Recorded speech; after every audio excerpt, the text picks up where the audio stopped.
What's up guys, Anton here at DPR. Let's do room tour 3.0 if you're ready. Let's jump right into that.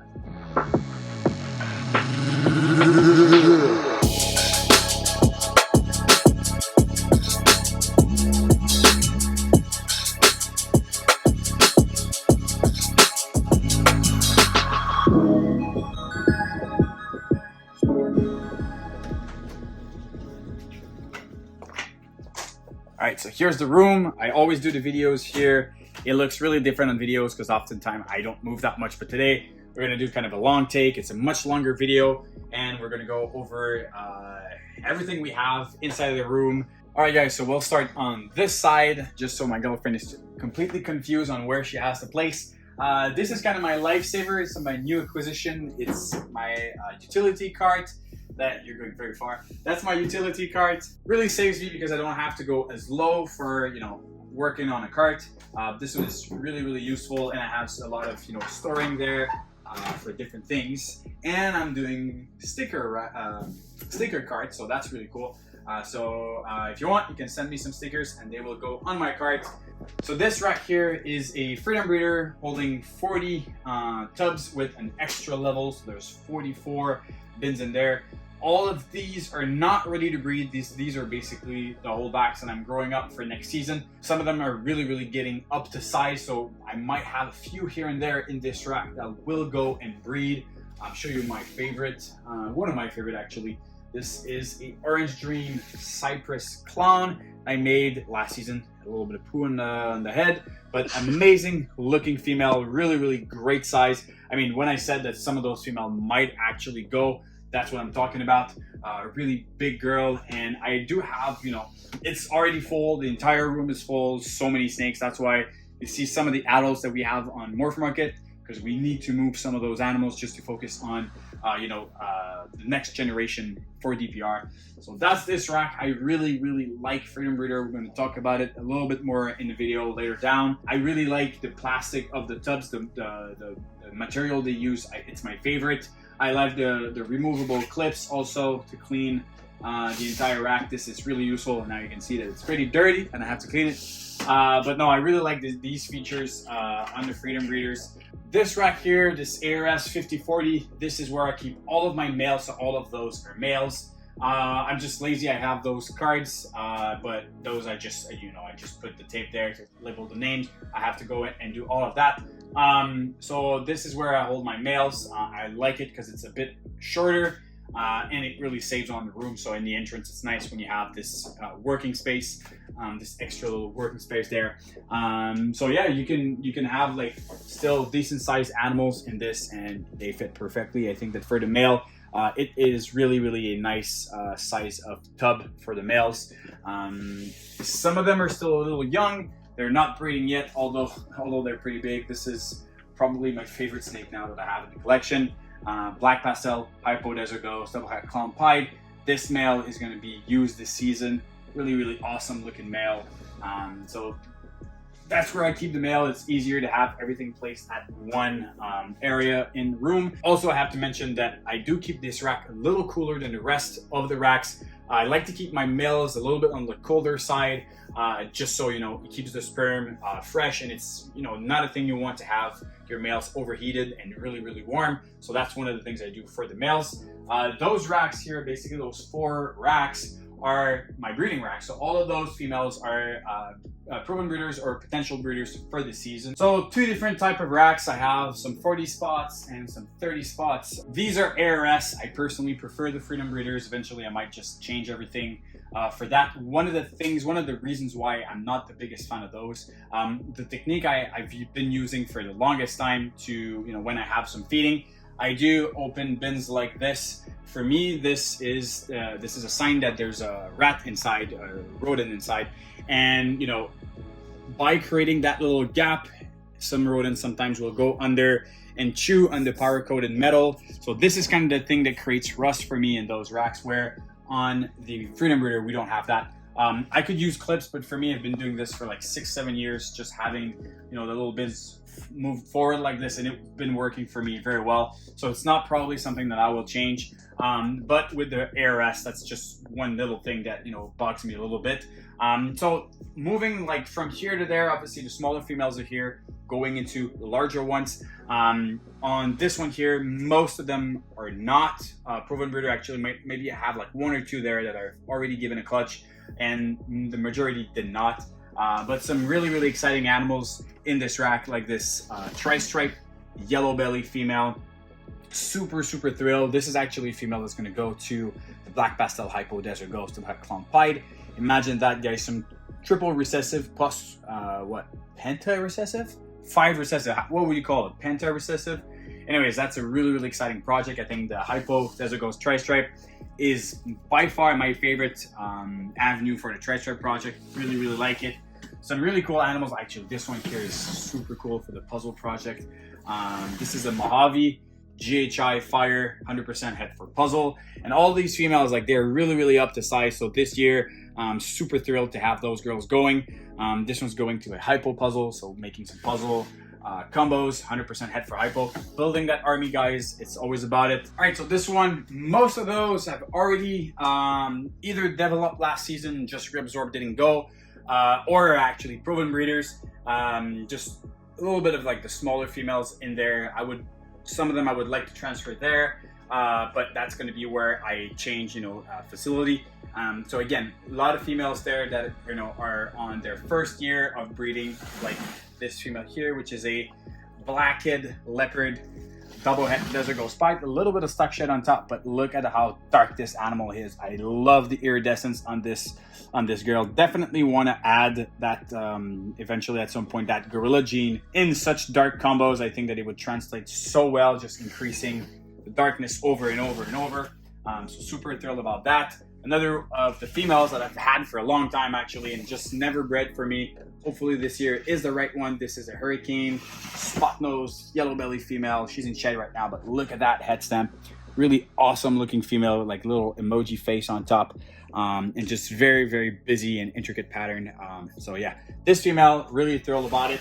Not sure exactly which of the males I'm going to use for her this season. Maybe the Desert Ghost Clown, maybe something else. Who knows? We'll see. Moving on there, this is the Freedom Breeders. These two basically are 30 bins plus. I have some extras on top. I reach all the way up to there. I could have another one if I go on the tip of my toes. You can show my toes. Like I'm on the tip of my toes with my socks being upside down. Yeah, so I just don't want to go all the way too tall for this. So I keep those in there. I have some virgin females that are just really big, like this girl I've had for the longest time. Another one that just doesn't want to breed yet. I'm super excited for when she's going to give me her first clutch. That's a Enchi Fire Leopard Clown that I got all the way from Europe, from Roland at Iris Reptiles. I've showed her before in the channel. I got her in 2019, I think, or 2018, and still no clutch from her, although she's been at that size for almost 2 years. Hopefully this year we can get her going.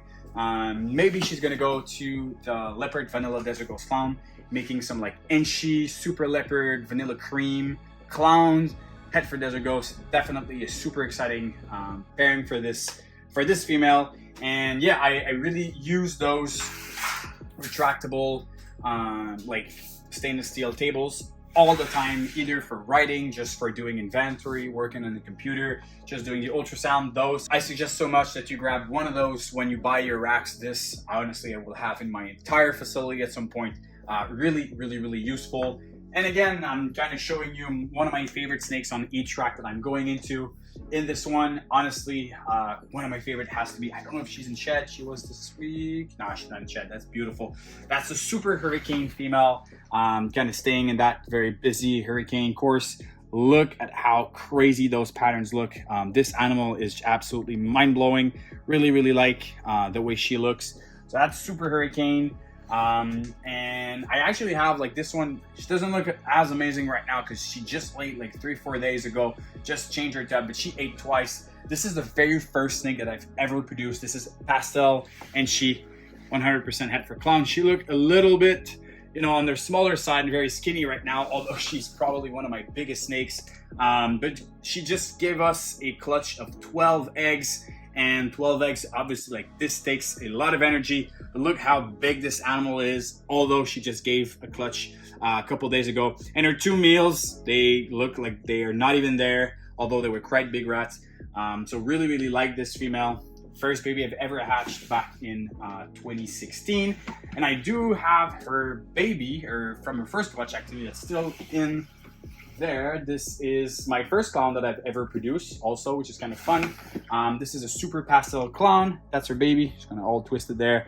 But yeah, that's the baby there. So that's the 3rd generation super pastel clown from the Enchi pastel het clown. It's kind of a fun little lineage that I'm gonna keep. It's gonna be fun in like a couple years to have, you know, the grandmother, the daughter, then the 3rd generation, and moving on. I think, like, you know, in 20 years it'd be like, yo, I have like, you know, 8 generations of snakes. So that's pretty interesting. I still have Mom down there. And I have also one of my friendliest snake. It's not necessarily the most powerful snake, but I used to do a lot of like education shows back in the days. And this was always my snake, my go-to snake. Every time I have like some family members or some friends that come in the room and want to hold a bigger snake, that is always the one that I'm picking out. This banana Enchi female is just a sweetheart. I've done so much education with kids with her.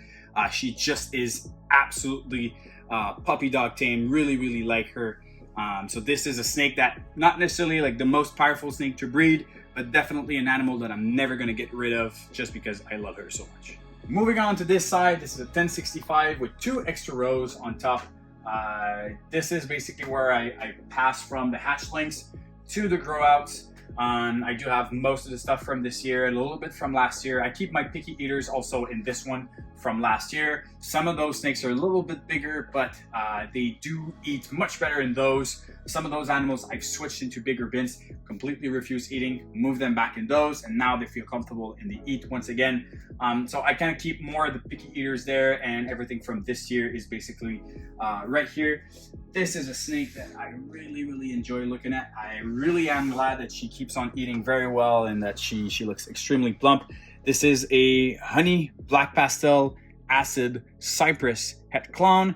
Really awesome looking female. Really like her pattern, general darkness. This as a adult, honestly, I have no idea what I'm going to do with her, which directions I'm going to take. Honestly, it doesn't really matter. This animal is just bonkers, insane looking snake. And of course, I have to show you one of the snakes that it's actually a good comparison. This is a sister of the snake I wanted to show, and this is the actual snake. They ate like 2 days ago, so a little plump. But this is probably one of the snake that I'm the most proud of ever producing. This is Blackhead Cypress Mojave Hypo Clown. My first Hypo Clown that I've ever made, and also with an allelic combo with Cypress and Blackhead. Absolutely amazing. And the cool thing is that his sister right here is exactly the same thing minus the visual clown. So this is a Blackhead Cypress Mojave Hypo het clown. So crazy to think that, you know, clown is doing all of that effect on it. You see, really, clown is a black back mutation, a gene that will mostly affect the dorsal, and you have a lot of patterns on the sides. This is exactly what it did. It got completely rid of that dorsal stripe and those little side patterns. Absolutely love those two. Let me know down in the comments which one do you prefer, the clown or the non-clown version. So this rack here, where there's a lot of tape, colors, markings, and whatever things are going on, this is the rack that sees a lot of movement during the year. This is the Hatchling rack. This is the new 1065 with extra levels. I would say, to be honest, I really like this rack for how easy it is to build, for how it looks. Generally, like, this is an amazing looking rack. I don't know if it's my rack or if it's like kind of a defect from all the racks they made. Some of the bins are extremely easy to slide in, but some of the others, like this one here, like this is pretty difficult. Like, I put just a little bit of pressure. You see, this is kind of hard to put back. So my girlfriend, who helps me cleaning, this is probably the rack she likes the least to work with, just because obviously, like, it's just very tough to actually pull the bins. What do you think? Do you think it's the worst rack to work in? Stupid. No, but realistically, you know, this rack, like, it looks amazing. I think that's probably just like a default or something. But let me know, guys, if you work with this one, do you have any bins that are hard to slide in? Also the problem, it was in the flood, floating around. Yeah, there's also that, but I mean, it's metal and plastic, so I don't see anything that would make it, you know, move, or like a wood that would expand or something. Doesn't make a lot of sense to me. But anyways, let's check some of the killer snakes that are in there. Obviously, the first desert ghost clown I've ever made, replica of Dad. This is leopard vanilla DG clown, amazing looking snake. Really like him. I do think that he's actually a prettier version than Dad, with that awesome ringer on the tail and that crazy head stamp. I think that, you know, he has more depth, more pattern into it. So really like that. This rack, honestly, like this year we got almost pretty full of it, but we have an extra rack for the babies and, you know, stuff from the previous year that we have to move. And this obviously is not full, but we have some room for more babies. This is mostly stuff from, you know, previous year and stuff that is going to get shipped. And yeah, so this is mostly like the racks we used to work with, the plastic, the hard plastic racks with the vision tubs. They've been doing great, and yeah, I'm kind of shifting towards more metal racks, but those are the good old-fashioned ones, and they still work amazingly well. So DPR, I don't only have ball pythons, I do also have some different other species. I do have some hognose, some king snakes, and blood pythons. So jumping into the hognoses, little different side projects that we have going on. This is just a conda possible het albino. Love that belly. Really cool. I haven't yet invested heavily into, you know, morph genetics and whatnot. Like the hognose, they do have them, but I just never really took the time to really invest in it. I do have some just for fun. This is an Arctic female. They're really cool snakes. I really enjoy working with them. I just, you know, I haven't yet invested to get those genetics going. Other than that, we do have some king snakes, some California kings that are really full of appetite. So this is a high white female. We have some reverse stripes as well. Really cool. Woo, look at that. Yeah, my girlfriend got bit today. So those are really cool. We also have a cross. We did a cross in 2021 from a high white to a reverse stripe, and we got those weird, funky looking, we call them the Versace. Don't bite me, please. Come on. All right, we get it. You're hungry. All right, you get it. Anyways, what I'm saying is that they look actually pretty cool. Man, this snake is trying to eat me. So what looks cool is that, you know, back is fully brown and you have those white sides. There you go. Look at those patterns. That's really cool. Very unique for a king. Really like this. So that's one of the projects we have. I am also a huge fan of the Mosaic project. Woo, come on. All right, Mosaic project. I really like those, you know, kind of flames, white flames going on the side, and that checkerboard kind of belly. Really awesome looking snakes. I also have some black milk snakes. The reason why I have those guys is mainly because I think it's so cool to have an animal that starts looking like a pure milk, bright red and black, and as they age, they're just losing their colors to get into a pitch black looking snake, and they're pretty big. But the thing I love the most about those snakes is the hand feel. Like when you hold them, you can feel that they're really strong predators. They have a lot of muscle and they feel very stiff compared to like a corn snake that's, you know, just almost soft in your hands. Those guys are very strong and they grow quite big. This one still has a little bit more color than the others, still a little bit more red, but as adults they're going to be completely jet black. So they're really cool snake to have. So those I particularly enjoy. Those are some of my older colubrids that I have. Some Mexican blacks, not gonna try to eat me. So Mexican black kings, that's when kind of one of the first colubrids that I picked up was a Mexican black. I always think personally that going into a show and having a variety of animals on the table is always what's been great for NBK reptiles. Whenever I do a show for Brian at NBK, we have the ball pythons, we have the colubrids, the kings, the milks, the corns, we have leopard geckos, we have different stuff. And when in a show ball pythons don't sell, the colubrids oftentimes do really well. So whenever you sell a ball python, it's just kind of bonus on top of everything. So kind of the logic behind it is that in shows, whenever you have colubrids and you sell the colubrids, this is what really makes a good show. It covered the costs most of the time. That's another reverse stripe. So really like this project, it's pretty cool. And obviously some other hug noses that move their substrate entirely. So that's an adult, regular, old female hognose. How old is this female, Emily? No idea. So easily over 10 years, definitely an old female, but just fun to work with. So that's kind of another thing that we have. Yeah, there's also this female full of appetite. It's always ready to come and eat everything coming her way. This is a red line albino hognose, little female that we're growing as well. One of my favorite species of snake, which is the blood python. I have one right now. I used to have way more. Let's check this beautiful snake, which is a blood python, and she's quite big. This animal here is basically a matrix golden eye het for a T positive albino. So this is basically a 007 het for albino. Really love the blood pythons, to be honest with you guys. They are absolutely fantastic looking snakes. Really love that pink tone that's going on her neck there. The girth of those snakes are like, when I was young, I remember going into reptile shows, and the first time I saw a blood python, I got completely hooked on them. Like, they look just fantastic. Really love how, you know, they have very interesting and very intelligent eyes. Their face kind of looks a little bit more like a boa. I love the fact that, you know, they're very girthy, big snakes. But yeah, no, those animals are absolutely phenomenal. That's the only blood I have in the collection right now. I definitely plan on adding more. I'm not in a hurry to breed them. I'm raising this female nice and slow. You don't want to overfeed them. I think she's in that perfect spot right now. But yeah, I really love the blood pythons. Eventually, definitely in the breeding career, I want to go back and breed some of those. They look absolutely phenomenal. And yes, for anyone who actually noticed, I am changing the water right away. Whenever you see something, change it on the spot. Don't forget it and let it go like that for a long time.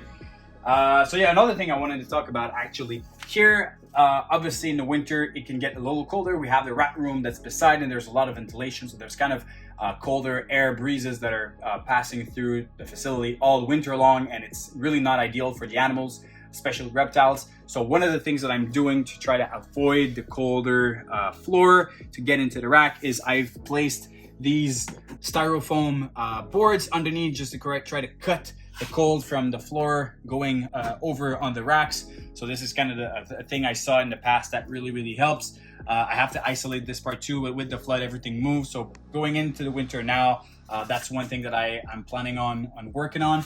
But yeah, guys, this is basically where I spend the entirety of my time. This is the 2023 to 2024 room where we're going to breed. We're looking to expand in the next couple years. But at the moment, this is where we do our breeding. Everything fits pretty well. We have enough room for the animals we want. It would be nice to have a little bit more, you know, space when you work, because here for the cart and everything, moving the bins, obviously, like, you know, bins and here, so it's kind of, you know, a little bit of an awkward position to work in. But I mean, honestly, I'm not complaining here. I still have an amazing room compared to what it was a couple years ago and where I started. It's great to be sharing, you know, where we're coming from. And, you know, we started the YouTube channel almost 3 years ago in that tiny room upstairs where we only had those 2 ARS racks, and now we're, you know, almost 3 to 4 times bigger than what we were back then. It's really great. Really looking forward to keep on documenting that whole process of, you know, what we're doing here, because we're living the dream, right? We're breeding our passion, love what I do. So it's really fun to do the YouTube videos and share that content with all of you guys. But let me know down in the comments if you enjoyed that video. It's a much longer video, less snakes, more detailed. But I really feel like coming back on YouTube after that long break that I took this summer, that was kind of needed to just go over everything that we have, kind of reset everything and start from scratch.